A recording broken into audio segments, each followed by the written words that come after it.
Anton, selos na selos dito kay Joaquin dahil inaagawan siya kay Carmel. Simangot ang lolo nyo. Yan ang pag-uusapan natin this video. Kaya before that guys, please naman, huwag nyo kalimutan mag-like, comment, and subscribe for more PBB 2.0 updates. Maraming salamat. Unti-unti na nagkakaroon nga ng love team sa loob ng bahay ni Kuya kahit hindi pa confirm.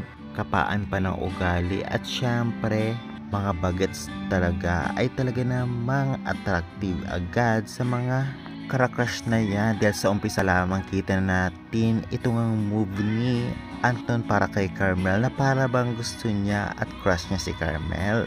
Sino ba naman hindi magkagusto sa maganda ang boses at syempre marunong makisama?